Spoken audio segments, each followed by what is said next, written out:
Hello and welcome to another LeetCode solution video. This is problem number 59, Spiral Matrix 2. For this problem, we're given a positive integer n, generate an n by n matrix filled with elements from 1 to n squared in spiral order. For example 1, we're given the problem visually and our input is 3, so our output would be 1, 2, 3, 8, 9, 4, 7, 6, 5, and this is because we will be creating a 3 by 3 matrix because our input value is 3. And when you take this matrix and break it row by row, that's how we get our output of 1, 2, 3, 8, 9, 4, 7, 6, 5. For example 2, our input is 1, so this would be a 1 by 1 matrix, so our output would just be 1. Let's go through an example. For our example, our n will be equal to 4, and for our solution, we're going to start off by creating a 4 by 4 matrix and setting every value equal to 0. And we're also going to want to keep track of 4 values: our top, our bottom, our left, and our right. Our top value will point at the top row of our matrix, our bottom value will point at the bottom row of our matrix, our left value will point at the first column of our matrix, and our right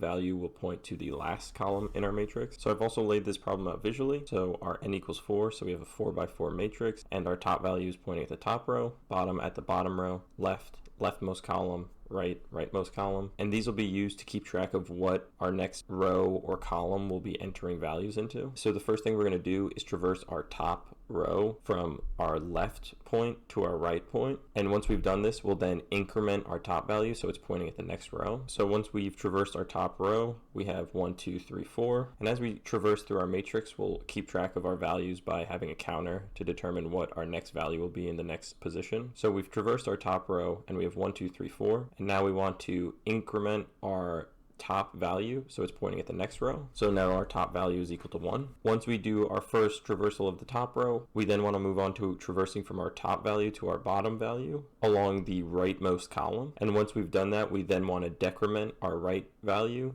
by 1. So we've gone down our rightmost column and we have 5, 6, 7 down. So we'll want to decrement our right value now. The third thing we want to do is traverse our bottom row from our right column to our left column. And once we've done this, we then want to decrement our bottom value. So now our bottom row is 10, 9, 8, 7, and we'll decrement our bottom value. And our fourth and final step will be to traverse the first column from our bottom value to our top value. And once we've done this, we want to increment our left value by 1. So now we've completed our 4-step process of going around our perimeter of our matrix. So we'll just want to continue going through those 4 steps of going across the top row, then the rightmost column down, then the bottom row from right to left, and then from our bottom to top values on our leftmost column. And we'll do this until the value of our counter that we're putting into our matrix is equal to our n squared. So in this case, with n equals 4, we'll continue to do this until our value that we're putting into our matrix is equal to 16. So we'll do our first step again, which is going across the row our top value is pointing to from our left column to our right column. And now we'll increment our top value. And now we'll do our second step of going down our rightmost column from our top value to our bottom value. And since our top and bottom are both pointing at our row 2, we'll just be entering into this one cell. And now we'll decrement our right value. And next we'll go across our bottom row from our right value to our left value, and our right and left are the same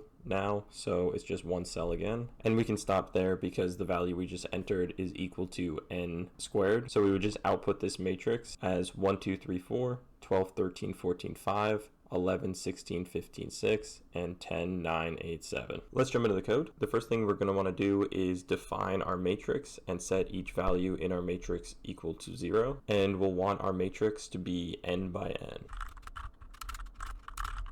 Next, we're going to want to define our number counter, and we'll set it equal to 1 to start. Now we'll define our top, bottom, left, and right values. Our top and our left values will both be starting off as 0, and our bottom and right values will both be starting off as n minus 1. Now we'll loop while our number counter is less than or equal to n squared. And within our loop, we're going to do our 4 steps. Our first step being traversing from left to right along the top row.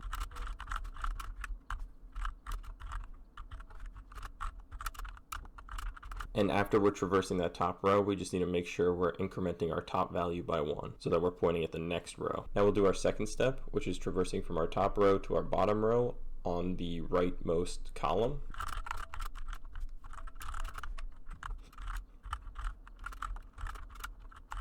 And once we traverse along the right column, we need to decrement our right value by 1 so that we're pointing at the next column. Now we'll do our third check, which will be traversing from our right column to our left column along the bottom row.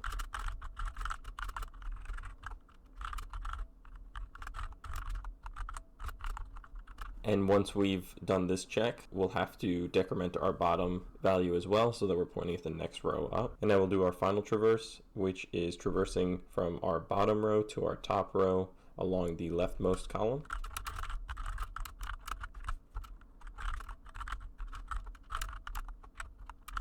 And when we finish this traverse, we just need to increment our left by 1 so that we're pointing at the next column in our matrix. And that's it for our 4 traverses. So at this point, we can just return our matrix.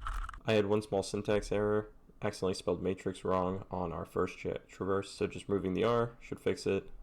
Let's run this again. All test case passed, so let's submit. Our solution was accepted, so that's it for this problem. If you like this video and want to see more content like it, make sure to check out my channel. Thanks for watching.